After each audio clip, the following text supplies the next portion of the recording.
Clare knows how to read.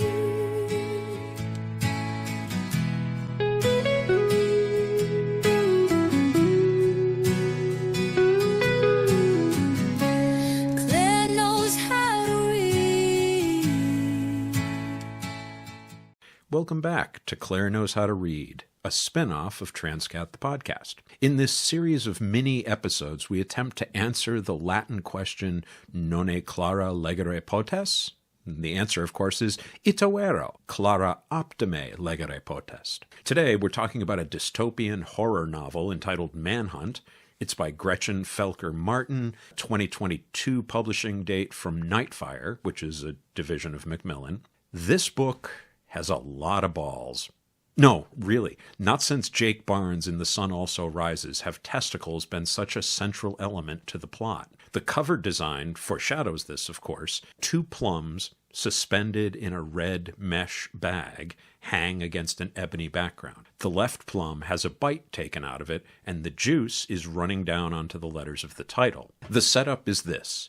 The world's male population has been rendered feral by a plague dubbed T-Rex. Imagine incel to the nth power. Into this dystopian world step our protagonists, Fran and Beth, a pair of trans women who hunt these manimals and harvest their adrenal glands and their balls. Pharmaceutical spironolactone and estradiol have lost their potency since the plague. Beth and Fran chew licorice root and spearmint leaves, and they consume the harvested gonads to block their production of tea. The glands they take to their friend Indy, who processes them in her lab into hormones, which the girls both use and sell to wealthy menopausal women. And as if this weren't horrific enough, bands of fascist TERFs have stepped into the power vacuum, and they're setting about reshaping the world in their image. It's a world, of course, that has no place for trans women. I suppose the elevator pitch for Manhunt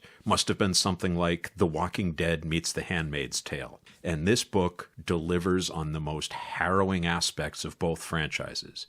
But it is deeply rooted in the details of trans experience. Fran mourns that the pandemic snatched away her chance for gender-affirming surgery, while also recognizing that scheduling has saved her life. See, generally, a patient needs to leave off HRT 6 weeks prior to the procedure. Without that protection, the virus would have claimed her as surely as it did the other AMABs. Beth is the brick to Fran's doll, and she's self-conscious about it. Passing matters after the end of the world in ways that both Beth and Fran are only beginning to learn. Here's a passage from chapter 6. After T-Day, it got worse.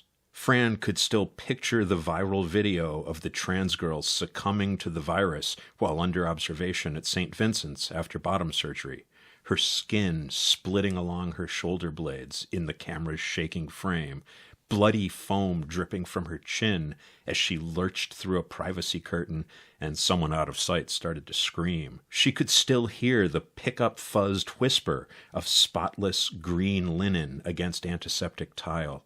In the year before the internet collapsed, that video had been everywhere, spreading like black mold over Twitter and Facebook. XX had slipped into the vernacular not long after, a way for cis women to signal safety to one another. A little shibboleth to ward off the specter of the wolf in women's clothing.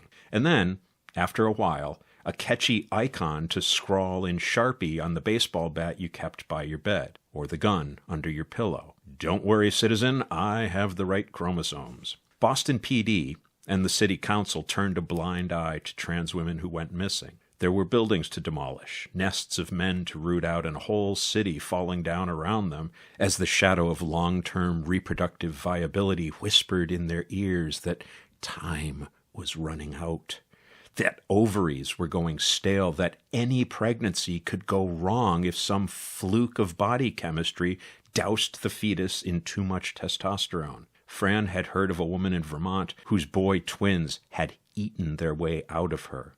Who had the time to make sure the estrogen thieves were safe? The girls, at a moment of pure trauma, cross paths with trans man Robbie, and the three of them head for the sanctuary of Indy's house. The cast, now assembled, is confronted by the TERFs and drawn into the new Women's Commonwealth. That's WOMYN, where they must contend with a rogues gallery of antagonists. There's Teach, the battle-hardened leader of the Commonwealth. There's Ramona, a self-loathing tranny chaser and Teach's right hand. There's Sophie, a dangerously deluded brat in a position of power. This is a fast-paced book designed to be upsetting. Felker-Martin has said she writes for a trans audience, and to her credit, Beth, Fran, Robbie, they're complex and not always appealing characters. When I read this book, I was new to the author.